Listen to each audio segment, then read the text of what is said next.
je rentre du cheval, donc forcément ma tenue, voilà, c'est pas ce qu'on peut appeler de mieux. C'est parce que je suis pas sous mon meilleur jour pour reprendre une vidéo sur cette chaîne, sachant que ça fait des mois que je n'ai pas posté. Je vais essayer de vous refaire un petit débrief un peu total du pourquoi, du comment, pourquoi j'ai arrêté cette chaîne, comment s'est passé un petit peu l'année et pourquoi j'ai fait le choix, vous l'avez vu dans le titre, de vendre Kounet. Il s'est passé un milliard de choses pendant tous ces mois.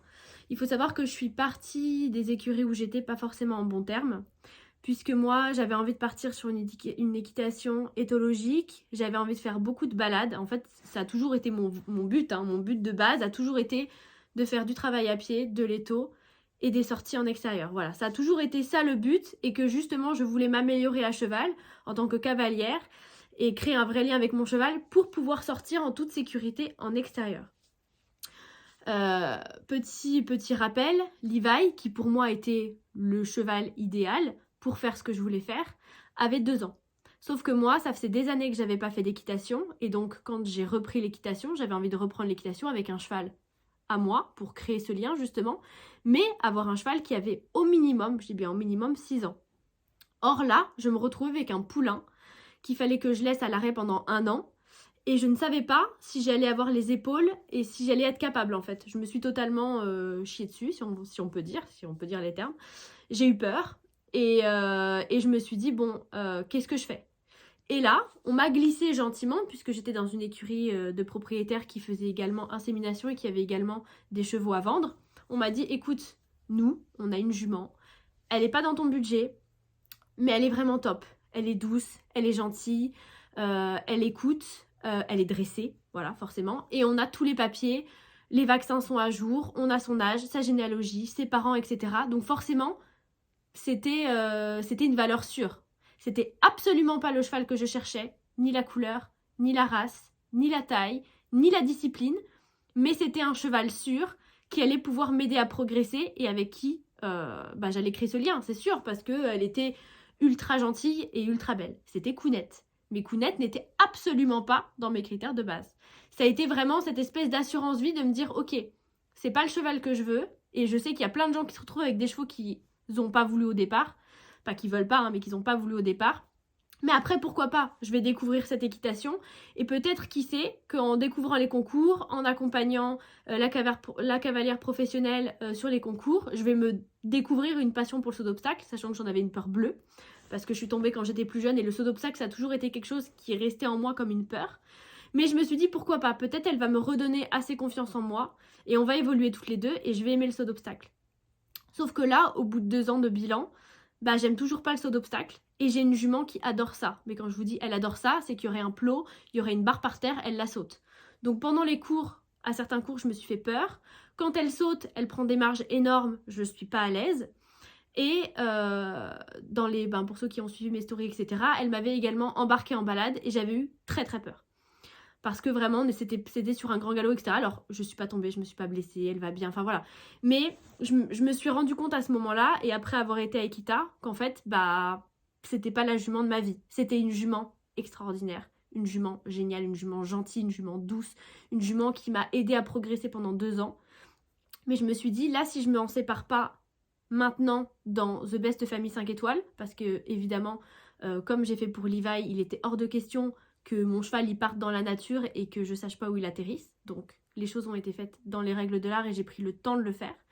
Mais je voulais quelqu'un, voilà, qui la casse pas, qui voit pas que le gros prix, qui voit pas que son prix ou que sa manière de sauter, parce que je voulais pas quelqu'un qui puisse la casser ou la blesser. Mais je voulais quelqu'un qui a besoin aussi de saut, qui aime le saut et qui a envie de se faire plaisir avec une jument comme elle. Donc c'est pour ça que j'ai décidé de la vendre. Ce qui a été très dur, puisque j'ai pris la décision, puis je me suis dit non, en fait je peux pas, puis je me suis dit oui, en fait je vais le faire, et puis au final quand les choses se sont faites, j'ai pleuré, et ça a été très dur. Mais je sais que je le fais pour moi et pour elle. Je sais que c'est un choix de nous, c'est pas juste moi ou juste elle, c'est que nous deux ensemble, malheureusement, on n'est pas compatibles à 100%. Il manque des choses. Si vraiment j'ai envie de partir en randonnée avec elle, je me prends les branches, il y a des feuilles, il y a des trucs, elle garde sa sensibilité, c'est un cheval de sport et un cheval de saut d'obstacle. Et moi j'ai vraiment besoin d'un petit pounce polyvalent avec qui je peux sortir en extérieur, les yeux fermés. Donc c'est pour ça que j'ai pris cette décision. Et je sais que ça a choqué certaines personnes que je fasse des visites alors que Crack venait de partir. Sauf qu'il faut se dire que c'est pas je prends la décision, le lendemain Crack est parti et le lendemain je fais une visite. C'est j'ai loué le paddock. Le paddock il coûte un certain prix par mois. Et là je le paye alors qu'il n'y a pas de cheval dedans. Donc forcément, je suis quand même obligée de chercher un cheval parce que le but c'est de pas perdre la place que j'ai aux écuries que j'ai parce que je les aime. Et en même temps de pouvoir faire des essais de plein de chevaux différents puisque là, mon but c'est ni de retomber sur un 2 ans, ni de retomber sur un cheval de compétition, c'est de tomber sur le cheval de ma vie.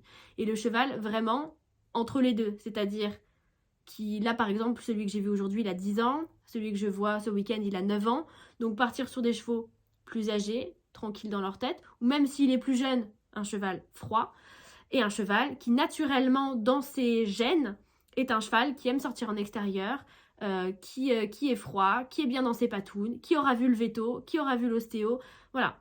Vraiment en fait, je pense que quand tu merdes une première fois, quand tu merdes une deuxième fois, tu réfléchis vraiment et tu te dis ok là j'ai plus le droit de merder. Faut vraiment que je fasse les choses bien. Et voilà, je sais pas quoi dire, je me suis perdue là, je me suis perdue dans mes dires. Mais tout ça pour expliquer que ça sert à rien de juger. Il y aura forcément des gens qui jugeront. J'en ai déjà eu qui m'ont jugé sur Instagram, qui parlent sans savoir, sans connaissance de cause. C'est pour ça que je voulais aussi faire cette vidéo. Parce que c'est sûr, vu de l'extérieur, j'ai même eu un commentaire qui me disait que j'avais pris une jument quand j'allais mal et que maintenant que j'allais mieux, je voulais plus de jument. Pas du tout, ça n'a rien à voir. Au contraire, je me suis dit que j'avais, là depuis que j'avais les nouvelles écuries, que je m'étais fait vraiment des copines. Je me suis fait des bonnes copines là où je suis, que j'avais encore plus envie de faire du cheval, mais que j'avais envie de faire du cheval avec un cheval qui me correspond. J'ai un petit niveau, j'aime les balades. Me retrouver avec une jument qui vraiment correspond très très bien pour un galop 7 ou même pour quelqu'un qui veut faire de la compétition à un peu plus haut niveau, ben ça va pas. Ça ne va malheureusement pas. Donc là, elle est partie en Isère. J'ai d'ailleurs une de mes abonnées qui est en stage là-bas qui m'a dit qu'elle était trop mignonne. Ça ne m'étonne pas du tout. Moi, je la vois dimanche puisque je remonte là-haut pour voir comment ça se passe et pour trouver sa bonne famille. Puisque là, je me fais aider d'un professionnel. Puisque c'est pareil, quand on vend un cheval, quand on achète un cheval, je trouve que c'est important d'être épaulé. Soit d'être accompagné par déjà par des cavaliers un peu plus aguerris et par des professionnels. Et inversement, quand on vend un cheval, je trouve que des fois, de particulier à particulier, il y a des infos qui se loupent, il y a des choses qui sont mal faites.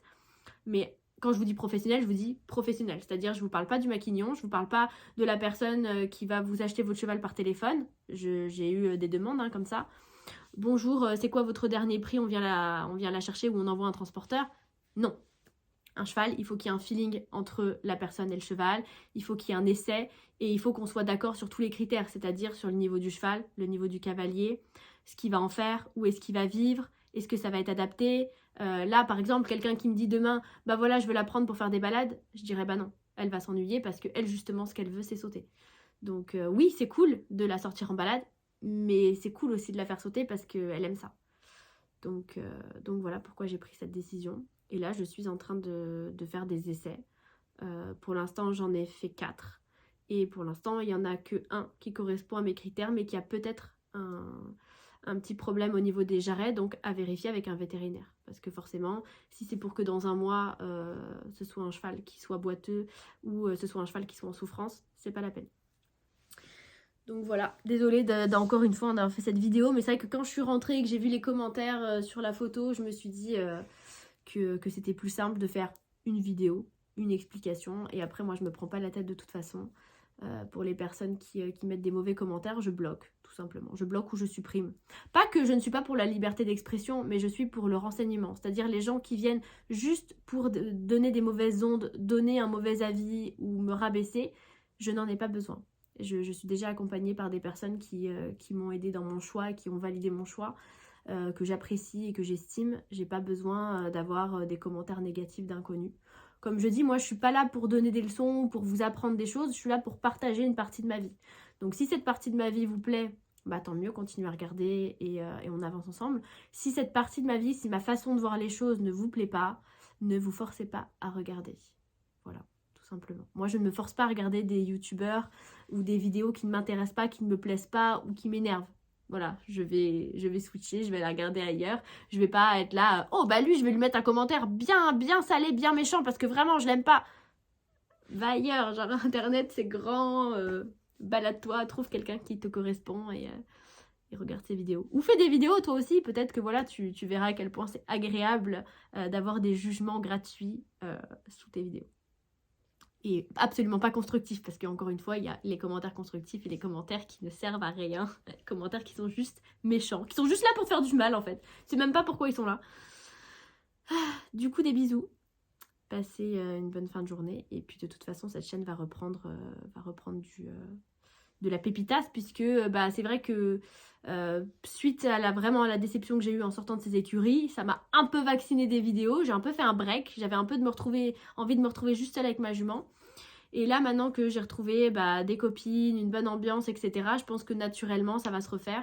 Et avec les filles, je pourrais leur demander de m'assister, de m'aider pour faire des petits vlogs, des petites vidéos sympathiques, là où je suis.